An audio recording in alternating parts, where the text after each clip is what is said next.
Good afternoon, musicology friends.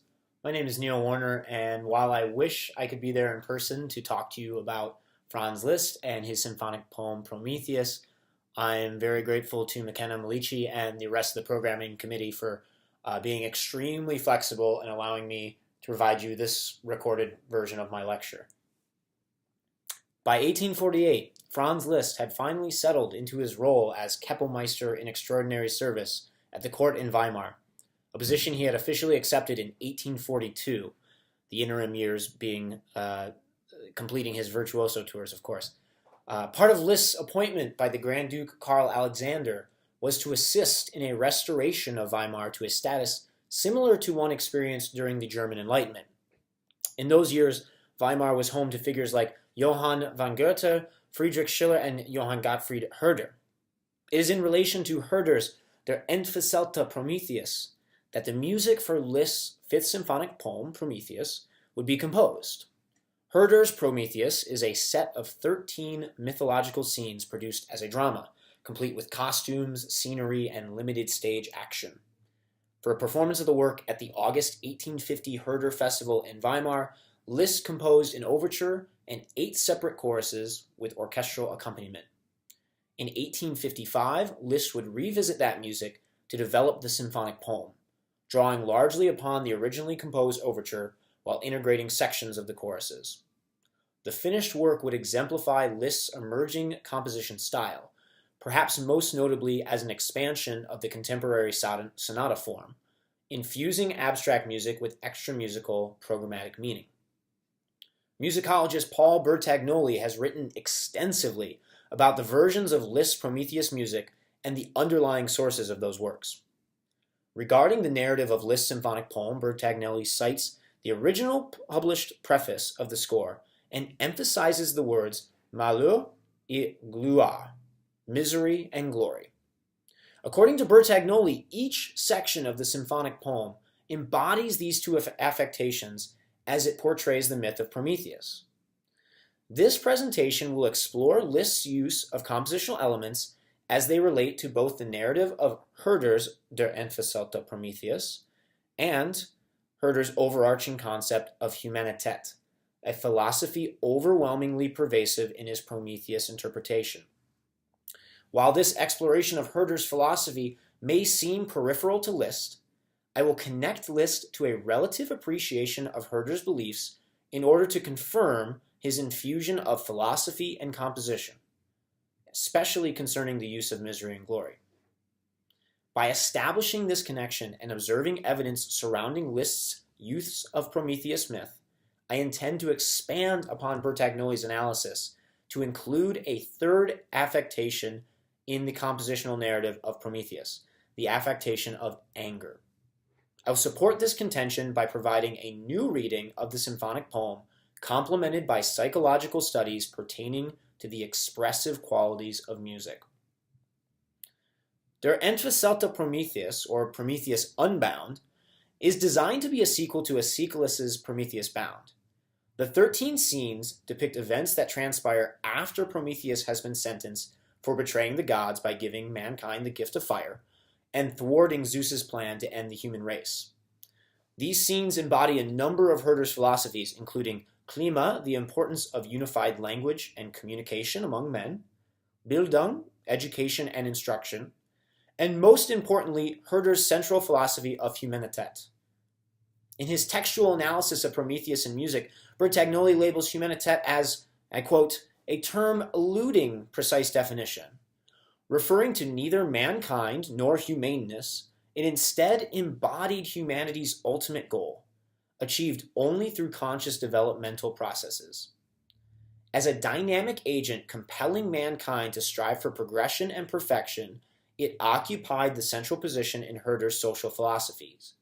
In all states, in all societies, man could aim at nothing better than Humanität, whatever ideas he may have formed of it. Herder infuses these philosophies in Prometheus by creating scenes where the great Titan is heralded for his deeds that have united mankind. Published in 1802, Der Entfesselte Prometheus stands at the forefront of Herder's reflections on 18th century philosophy. It's not surprising that Liszt felt drawn to Herder's universalistic philosophies. Liszt's early involvement with the Saint-Simonian movement was well documented, as were his years following the writings and teachings of Félicité Lamennais and Alphonse de Lamartine. The Saint-Simonian plan, originating in their public lectures and texts of 1828 through 1831, called for the abolishment of all privileges at birth, most importantly the inheritance of rent-producing lands that allowed generations of aristocrats to live off labor of their peasants. The Saint-Simonians also pushed for cooperation within various sectors of the economy in an effort to end competition and create a spirit of association. Their plan can be viewed as an early form of welfare state liberalism and was designated as a utopian socialism. While Herder's writings align more closely with nationalism than utopianism, there are some strong parallels between his philosophies and those of the Saint-Simonians. Liszt also leaned heavily on the writings and beliefs of Lamennais and de Lamartine, men from whom he drew personal and compositional inspiration. Both had endorsed socialistic, religious, and political ideologies, believing in progress, unity, and utopianism. Liszt dedicated compositions to both movement leaders during his career, often including passages of their writings in the prefaces of his scores. In a similar manner, Liszt quotes Herder in the first published preface of Prometheus. Bertagnolli employs these excerpts to reinforce Liszt's respect for Herder and his philosophies. Quote, Liszt openly admired Herder's humanitarianism and universalism in the preface he published with Prometheus, the revised symphonic poem in 1856. Beyond praising Herder as the apostle of humanity, he subscribed to Herder's doctrine of progressive cultural evolution by recognizing creative activity and the necessity of development as the loftiest destinies that the human spirit can achieve.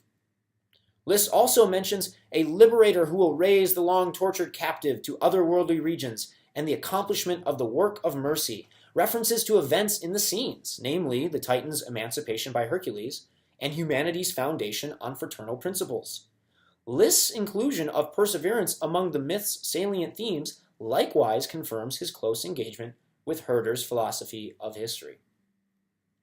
For his original choral setting of Herder's text, Liszt reflects Herder's ideals through the use of compositional vocabulary that includes laments, chorales, marches, pastoral episodes, and operatic interludes. These settings highlight the textual references to the precepts of humanitet, including human progress in formerly divine realms, as humans traverse onto ocean and into the forests, the necessity of struggle, universalism, victory and peace, freedom, and brotherhood, while also depicting specific incidents in the Prometheus scenes. In his biography of Liszt, Derek Watson labels these choruses as Liszt's most important large-scale secular choral work, a claim that is substantiated by the chorus's extensive length, formal complexity, and performing requirements of a narrator, vocal soloist, full orchestra, and large choir. From the material in his original composition for the 1850 Herder Festival, Liszt later attempted to arrange two concert works. The first was to be a concert edition of the 8 choruses that used a new connecting text written by his friend and music critic Richard Pohl. By employing this text, Liszt distanced himself from the Herder drama, perhaps to avoid association with Herder's noted German nationalism, as Liszt was becoming an ardent supporter of Hungarian nationalism. This attempt at creating a concert hall viable choral work would eventually morph into Liszt's 5th symphonic poem. The orchestral work draws heavily upon Liszt's original overture to the Herder drama, with various themes from the 8 choruses interwoven into the texture. Prometheus can also be considered among the works in which Liszt experimented with the traditional sonata form, in this case adding an introduction and extensive coda to create a 5-part form. Liszt infuses the form with recurrences of 5 motives that establish transitions as well as narrative structure. 3 of the 5 borrow material directly from Liszt's original choral passages. For the purposes of my argument, we will observe the first and third themes. The first theme, the introduction's opening chordal harmonies, repeated vigorously by the tutti orchestra and embellished with a neighbor tone, recurring in every formal section and paired with all motives except the subordinate theme.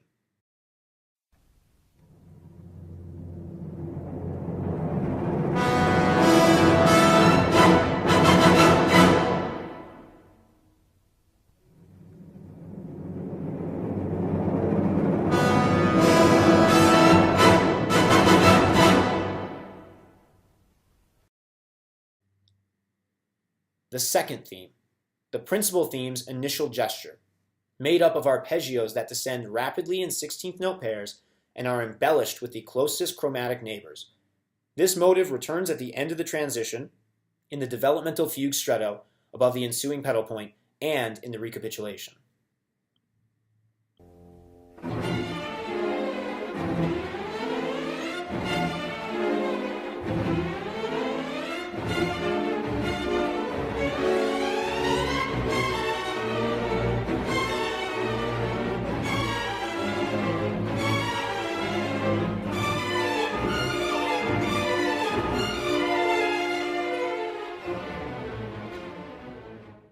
On the surface, the score's formal divisions and motivic recurrences seemingly create a dichotomous nature to Liszt's composition.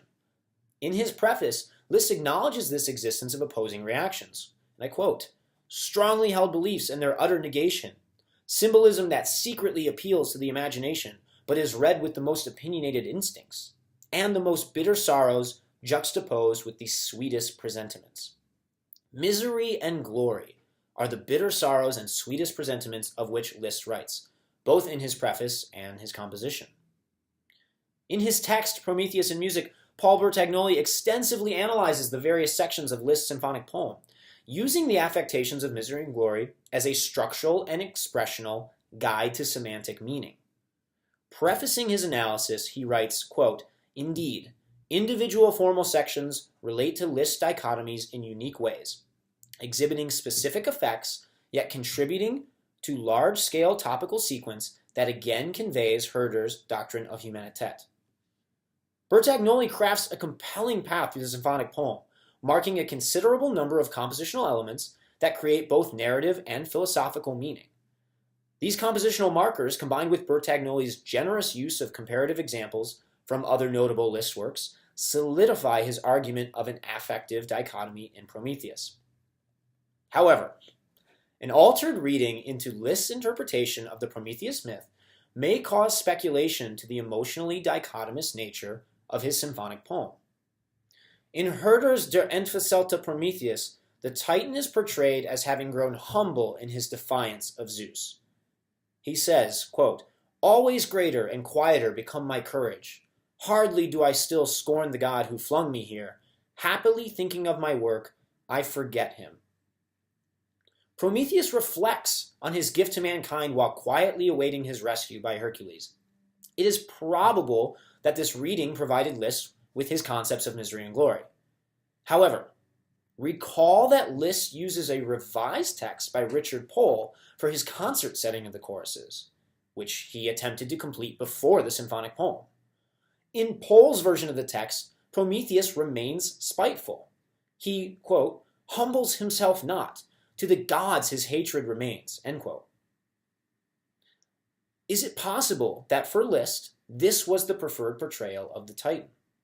If so, I contend that the symphonic poem setting expands beyond the misery-glory affectations and includes music reflective of a third emotion, anger. While Bertagnolli does note the discrepancy of texts as he nears the end of his Liszt chapter in the book Prometheus in Music, he yields to Liszt's express tenets rooted in Herder's humanität, which perhaps do not hold room for a non-progressive virtue such as anger. As studies surrounding the role of emotion in music have become increasingly available, an entirely new broad field of research has developed. Many musicologists and music psychologists have pointed towards Leonard B. Meyer's 1956 book, Emotion and Meaning in Music, as a derivation for exploring emotion in music. Also crucially important are Peter Kivy's The Chorded Shell, Reflections on Musical Expression, and Stephen Davies' Musical Meaning and Expression. Musicologists have investigated if emotion is truly expressed in music, how it might be expressed, how the listener perceives emotions, how the emotions pertain to semiotic meaning, and other concepts related to emotion in music.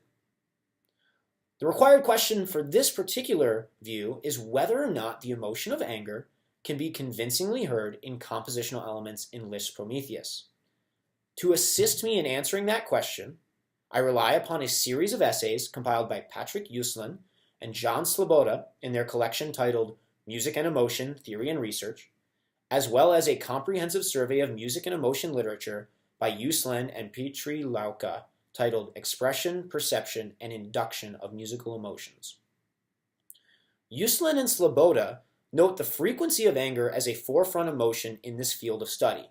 Meyer, Kivy, and Davies all focus on anger as an affectation that can be easily expressed by music.